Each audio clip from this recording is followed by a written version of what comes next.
Épisode 1. Le dieu de son monde a causé par erreur la mort de Kelvin Celsius et sa réincarnation dans un autre monde par la déesse de la réincarnation. Malgré son affection pour elle, il n'aura aucun souvenir d'elle ou de sa vie précédente à cause de la réincarnation. Cependant, en échange de sa réincarnation, il recevra un assortiment de nouvelles compétences à utiliser dans le nouveau monde.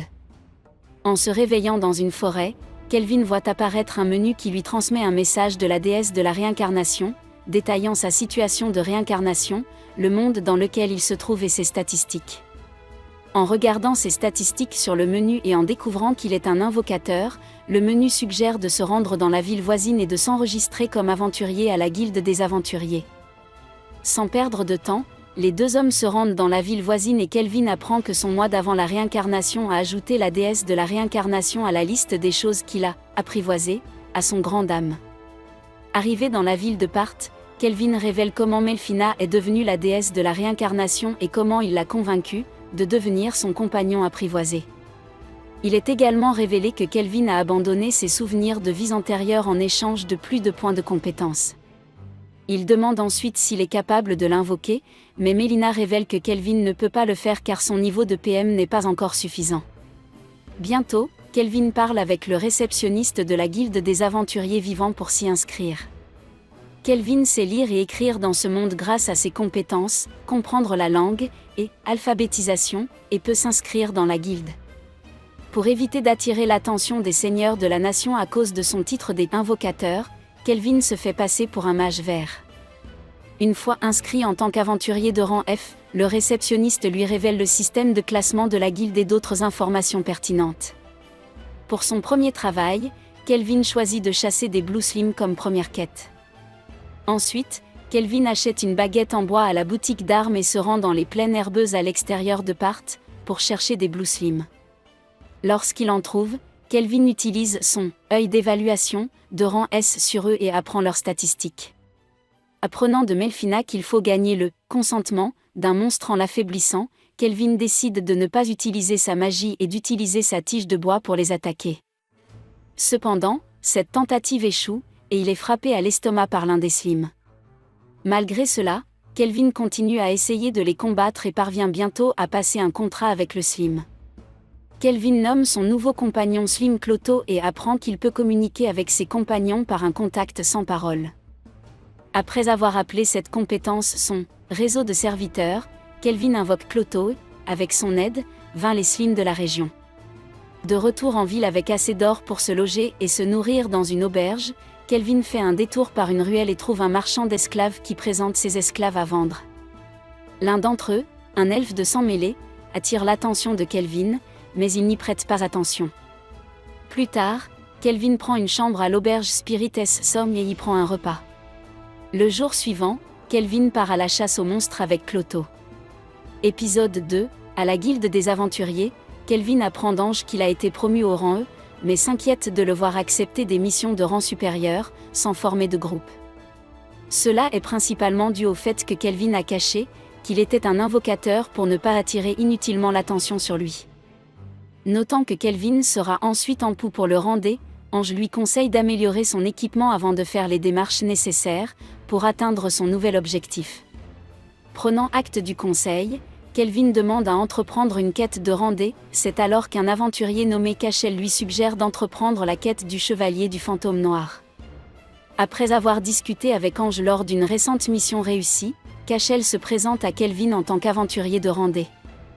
Une conversation avec certains aventuriers de la guilde révèle que Cashel a la force d'un rang B et qu'il est un rookie crusher. Cashel propose à Kelvin de se joindre à son groupe, cependant, Ange le déconseille car le chevalier du fantôme noir serait plus fort que les autres.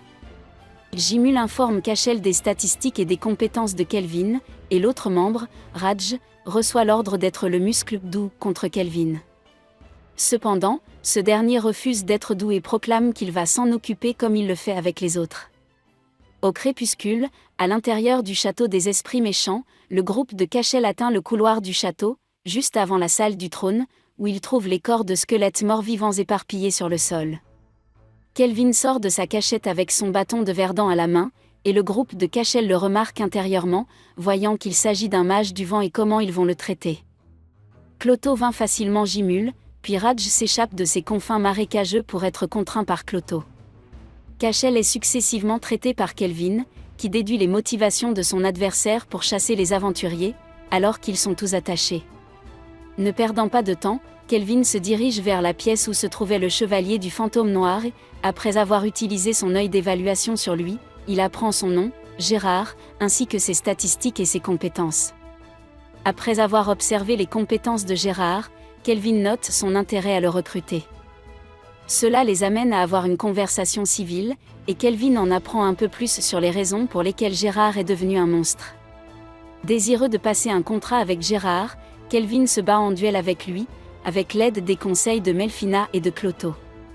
Pendant le combat, Gérard se remémore les souvenirs de la chute du royaume qu'il servait autrefois, appelé Alcarl, lorsqu'un émissaire elfique du continent occidental nommé Gildora est venu lui demander de rejoindre l'empire de Lyséa et de détruire l'empire de Dorami. Le roi refusa l'offre, mais Gildora l'avertit des conséquences d'un tel refus. Le royaume tombe en ruine peu de temps après, et la femme de Gérard, Betty, et sa fille Connie décèdent.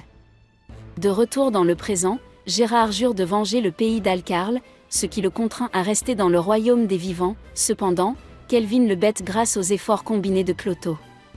Le lendemain, Kelvin rend la quête du chevalier fantôme noir et apprend que le groupe de Cashel a été emprisonné et sera probablement exécuté pour ses crimes. Alors que Kelvin célèbre sa quête accomplie, Ange l'informe qu'il va être promu encore plus loin par le maître de la guilde. En haut de l'escalier, Kelvin tombe sur un homme âgé et bien habillé. Épisode 3, Kelvin rencontre le maître de guilde de la guilde des aventuriers de Parthès Léo, et il utilise son œil d'appréciation sur Kelvin pour discerner qui il est. Dans la chambre du maître de guilde, Léo sert du thé à Kelvin et ils discutent de la récente réussite de Kelvin à soumettre le chevalier fantôme noir, et à révéler l'insubordination de Cashel. Cependant, Léo demande à Kelvin s'il est, en fait, un invocateur, et après avoir suivi les conseils de ces monstres apprivoisés, il admet qu'il l'est, mais demande pourquoi Léo n'a rien fait au sujet de Cashel alors qu'il était au courant de son implication louche.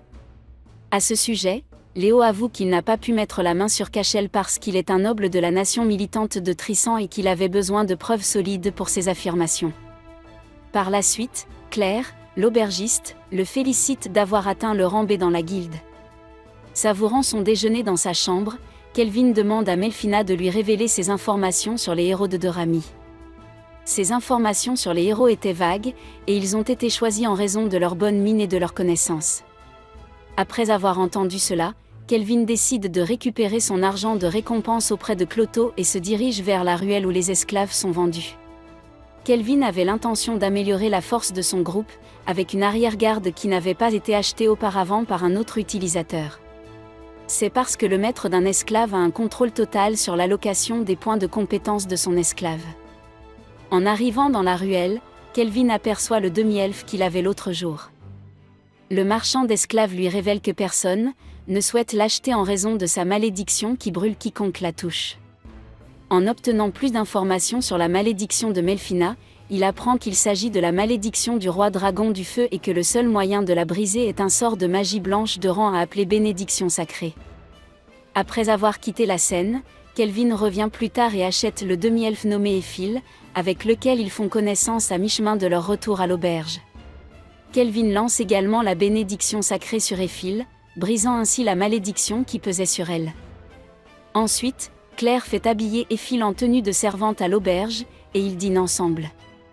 Plus tard, dans la chambre de Kelvin, Éphile apprend tous les secrets de Kelvin à son sujet et lui fait attribuer ses points de compétence à son choix. Cependant, il y a un hic, ils doivent partager un lit, ce qui entraîne une nuit blanche pour Kelvin. Épisode 4. Un mois après l'achat d'Éphile par Kelvin, les deux hommes explorent la forêt pourpre sombre et soumettent de nombreux monstres afin de faire monter Éphile en niveau et de lui faire acquérir de nouvelles compétences et capacités.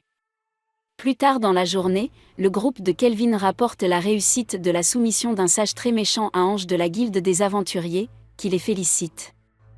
Elle les informe également qu'une autre quête réussie leur permettra de passer l'examen de grade supérieur. Cela permettrait à Kelvin de devenir rang A et à Éphile rang B. Après une brève discussion sur le dernier examen d'Éphile, Ange invite Éphile à essayer un nouveau magasin de bonbons qu'elle a trouvé, et Éphil demande que Kelvin vienne aussi. Éphil demande à Kelvin de l'accompagner. Kelvin est alors persuadé par Ange d'accepter l'invitation. Finalement, Kelvin rencontre Ange à l'extérieur près d'une fontaine, et ils sont bientôt rejoints par Éphil, qui porte une belle robe que Kelvin complimente, grâce à la nature insistante d'Ange. Plus tard, il s'assoit à une table après avoir acheté des sucreries, et Éphil essaie de donner à Kelvin une partie de son gâteau. L'un des gardes suggère à Tabra d'utiliser sa position pour discipliner Kelvin, pour son statut de roturier. Tabra s'intéresse également à Éphil et propose de leur pardonner si Kelvin lui remet une de ses « dames ». Kelvin s'occupe alors rapidement des deux gardes puis utilise un sort de gravité sur Tabra tout en lui demandant pourquoi il est à part.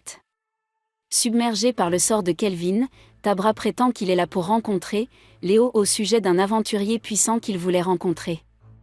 Tabra avait prévu que l'aventurier le serve, et Kelvin a révélé qu'il devait être l'aventurier et a refusé de servir sous ses ordres. Une fois cela réglé, Kelvin suggère qu'il fasse des courses pour acheter plus de sucreries, et les filles acceptent. Dans la chambre du maître de guilde, Léo informe Kelvin qu'un donjon de Rand est appelé la grotte de l'ermite où une pièce secrète a été découverte contenant un puissant démon à l'intérieur.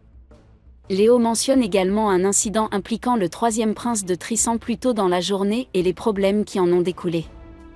Lorsqu'on lui demande s'il accepte de faire la quête, Kelvin accepte. Ensuite, Kelvin, accompagné d'Éphil et de Gérard, se rend au donjon de la grotte de l'ermite et apprend du RD la situation qui règne dans le donjon. Le groupe entre dans le donjon, et une fois qu'ils atteignent la pièce secrète, et après y être entrés, trouve une femme démon enchaînée à un monolithe. Un autre démon assis au sommet d'un tas d'ossements se présente comme l'archidémon Victor. Kelvin demande alors qui est la femme enchaînée, et Victor répond en scellant la pièce qu'il s'agit de la fille du seigneur des démons. Melfina informe alors Kelvin qu'il y avait 3 seigneurs démons dans le passé, et que la femme doit être la fille de Gustave, le seigneur actuel. Kelvin prétend alors que Gustave n'a pas eu d'enfant, et Victor les informe que Gustave n'a officiellement pas eu d'enfant. De plus, Victor ajoute qu'il conduit le groupe dans un piège pour manger et absorber leur pouvoir. Victor se jette sur le groupe, mais Gérard le protège avec son bouclier, et les plans de Victor sont successivement révélés pour devenir le prochain seigneur démon.